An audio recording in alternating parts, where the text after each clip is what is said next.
পুরুষের আবার তো যে পুরুষ না হেবে খেলো। বিয়ের পর অ্যাডলফ খান কি এখনো প্রেমের অফার পায় কিনা? প্রতিদিন পাই। আচ্ছা, ছেলেরা অফার করে প্রেমের? ভাই ও যদি পুরুষ হয় তাহলে আমরা কি? সবার খাওয়া শেষ, এখন আপনি খাবেন। আই মিন লাইলা আপার ড্রাগন ফল। দেখো রিসেন্ট দুইটা বিষয় আমাকে অনেকে শেয়ার করতেছে। তার ভিতরে প্রথম, বাংলাদেশে নাকি সুদর্শন পুরুষ পাওয়া গেছে, তাও আবার লিঙ্গ ছাড়া সিংহ। আর দ্বিতীয়, যার ভিডিওগুলো শেয়ার করছে তারে তোমরা অনেক আগে থেকেই চেনো। আগে তোমরা তারে চেনতা প্রিন্স মামুনের সুগার মাম্মি লাইলা হিসেবে, আর এখন নতুন করে জানা গেল লাইলা আপার নাকি নতুন একটা ছেলে হয়েছে। দেখো সবই ঠিক আছে, আর এরকম একটা রোমান্টিক ভিডিও দেখার পরে আমার একটা শাড়ি মনে পড়ছে, আর শাড়িটা হবে এরকম। দেখো, তাল গাছে তাল হয়, গোলাপ গাছে কাটা। আরে তাল গাছে তাল হয়, গোলাপ গাছে কাটা, মেহেদি বোকাদোসা এখনো জানে না, লাইলা আপা সাইলেন্সার ফাটা। দেখো নেক্সট ভিডিওতে তোমাদের জন্য এমন ধামাকা রাখছি যেটা তোমরা আমার কাছ থেকে কখনোই আশা করো নাই। তো ওই ধামাকা যদি মিস না করতে চাও তাহলে এখন এই ভিডিওতে দুমায় লাইক কমেন্ট শেয়ার করো, এন্ড এই ভিডিওতে 100 কমেন্ট কমপ্লিট করো। একটা কথা শোনো, তোমরা একজনের বেশি কমেন্ট করবা না, তোমরা সবাই মিলে 100 কমেন্ট কমপ্লিট করো, আর সাবস্ক্রাইব ওইটা তোমাদের ইচ্ছে। দেখো আজকে আমি প্রথমে মাছেলেকে ভালো করে মশলাপাতি দিয়ে রোস্ট করব, তারপরে আমি উমরান্ট বাংলাদেশের সুদর্শন পুরুষ, আমি লিঙ্গ ছাড়া সিংহ, তাকে ধরবো। মেহেদি শুভ ভাইয়া, আপনি কত টাকার মালিক, কতটা রিচ ম্যান বাংলাদেশে? ভাইয়া এই মেহেদি শুভ ভাইয়া কত টাকার মালিক এটা দেখতে হলে যে বুঝতে হবে যে লাইলাপুর মতো ব্যক্তি আমার পাশে চুপ করে বসে আছে। হ্যাঁ ভাই বুঝতে পারছি, দাদা ছিল অনেক, বাবা ছিল অল্প, মেহেদি শুভ ভাইয়ার আছে শুধু সাগুয়া বড়া গল্প। এটাই তো আমার লেভেল।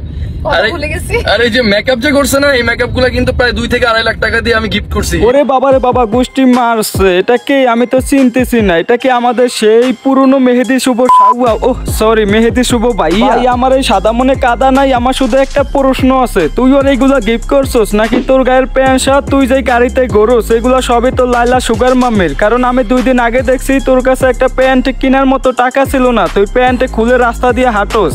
আমাদের চাঁদপুর আজকে ঈদ ভাই, আমাদের চাঁদপুর আজকে ঈদ ভাই। যারা বাংলাদেশের মধ্যে আমরাই সর্বপ্রথম ঈদ করি ভাইয়া, এটা আমাদের লেভেল, বুঝছো ভাইয়া?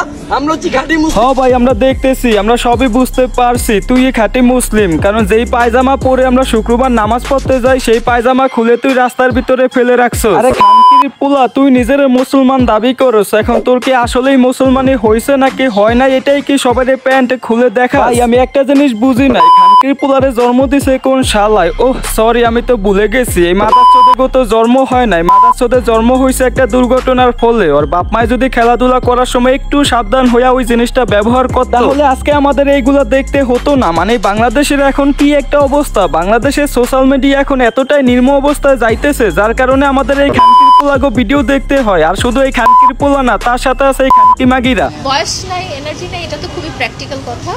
আমার বয়স যতটুকু ততটুকুর মধ্যে আসলে এই এত কিছু বিয়ে শাদী যেটা আপনারা জিজ্ঞেস করছেন যে বিয়ে করবেন নাকি, এগুলো এখন এই বয়সে কেউ করে না। তুই বিয়ে করবি কি করতে? তুই যে বিয়ে করে সুন্দর করে সংসার করবি, তোর তো এখন সেই অবস্থা নাই, কারণ তোর তো বাংলাদেশে অনেক ছেলে পেলে আছে, তোর তো অনলাইনের ভিতরে পোলাপানের অভাব নাই। মানে তোমরা যদি একটা জিনিস লক্ষ্য করো তাহলে দেখতে পারবা বাংলাদেশের ভিতরে যত পাগল ছাগল আছে, আই মিন অনলাইনের ভিতরে যত প্রতিবন্ধী আছে, যত পাগল ছাগল আছে, যত গাঁজাখোর আছে, যত নেশাখোর পোলাপান আছে, এগুলারা যখন একটা সেলুন দেয় তখন ওই সেলুন প্রমোশনের জন্য নিয়ে যায় এই লাইলা খানকি মাগিরে। মানে তোমরা যদি এক কথায় বলো তাহলে বাংলাদেশে যত টিকটকারদের সেলুন আছে এগুলা লাইলা খানকি মাগিরে ছাড়া কোনো প্রমোশন হয় না। এখন এই সেম ভাবে প্রমোশন করতেছে মেহেদি শুভ সাগুয়ারটা। ঠিক বলেছো।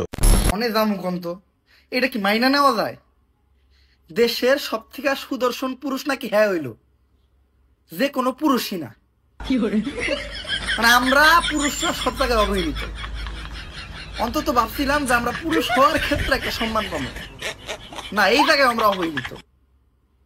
ভাই ও যদি পুরুষ হয় তাহলে আমরা কি? ভাই এখন কথা হইলো এইটা, এই লোক যদি বাংলাদেশের সুদর্শন পুরুষ হয় তাহলে আমরা তো ওইটা, আই মিন তোমরা যেটা ভাবতেছো। এখন কথা হইলো ওরে যেই অ্যাওয়ার্ড দেওয়া হয়েছে ওইটা নাকি বাংলাদেশের সুদর্শন পুরুষ হিসেবে দেয় না। দেখো তারে যেই কারণে পুরস্কৃত করা হয়েছে, তারে যেই কারণে অ্যাওয়ার্ড দেওয়া হয়েছে, তার প্রধান কারণ ছিল সে বাংলাদেশের একজন ফ্যাশন ডিজাইনার, সে বাংলাদেশের একজন ফ্যাশন ডিরেক্টর। আর এই বিষয়টা কিন্তু আমি নিজের থেকে বলতেছি না, এই বিষয়টা সে তার ফেসবুক পেজের মাধ্যমে ক্লিয়ার করছে। যখনই সে দেখলো তারে নিয়ে এরকম টোল হইতেছে, অনেকেই বাজে মন্তব্য করতেছে, তারপরে সেই বিষয়টা তার ফেসবুক পেজের মাধ্যমে ক্লিয়ার করছে।